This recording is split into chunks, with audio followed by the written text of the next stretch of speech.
Karena nggak semua ulama sekalipun diberikan nikmat yang seperti ini. Ini kemuliaan dari Allah. Banyak ulama yang kita lihat yang jauh lebih senior, lebih berilmu daripada Syekh Yazid, nggak semua diberikan putra. Bahkan tidak semua sahabat Nabi diberikan anaknya sebagai alim.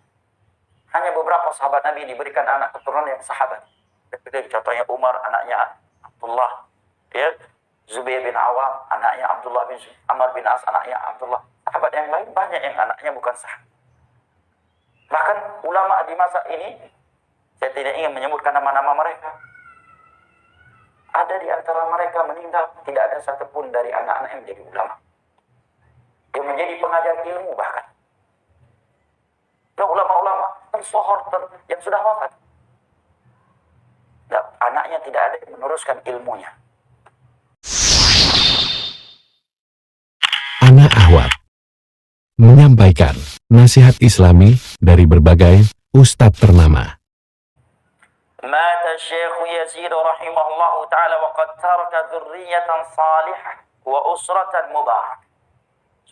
Ini yang membuat kita iri. Salah satu dari hal yang ana sendiri berdoa kepada Allah agar Allah memberikan hal yang seperti dan yang lebih baik dari itu. Syekh saja mengakui itu. Karena enggak semua ulama sekalipun diberikan nikmat yang seperti ini. Apa kata Syekh? Syekh Yazid wafat rahimahullah dan beliau telah meninggalkan anak keturunan yang saleh. Anak beliau Ustadz Fatih, termasuk di antara alumni terbaik dari Libya.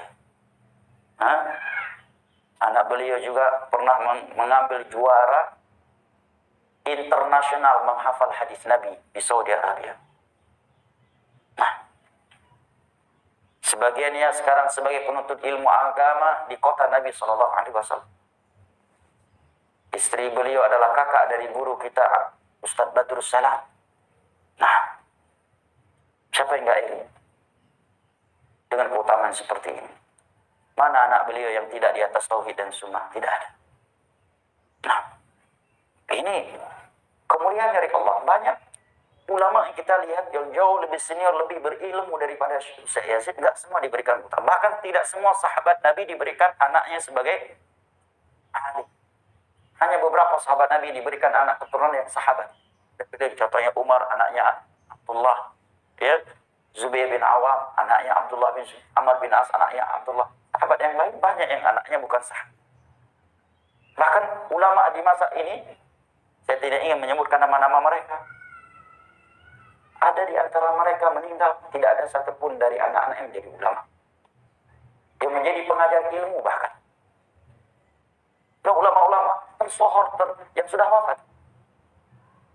Dan anaknya tidak ada yang meneruskan ilmunya. Ini karamah dari Allah, ini murni dari Allah Subhanahu wa ta'ala.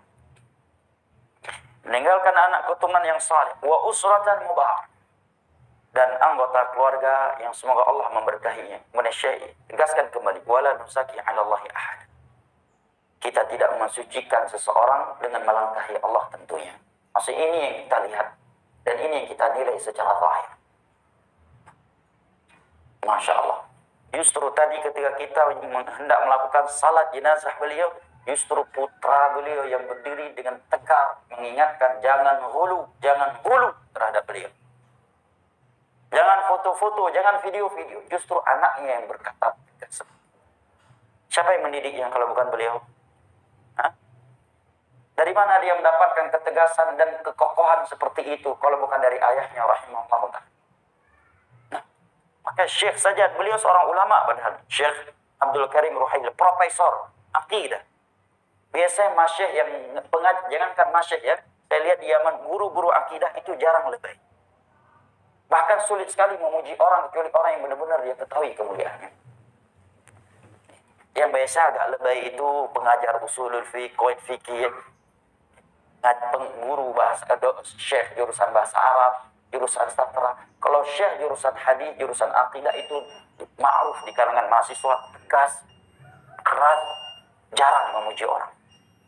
Nggak lebay, nggak ada yang lebay. Tapi beliau seorang profesor jurusan akidah berkata demikian.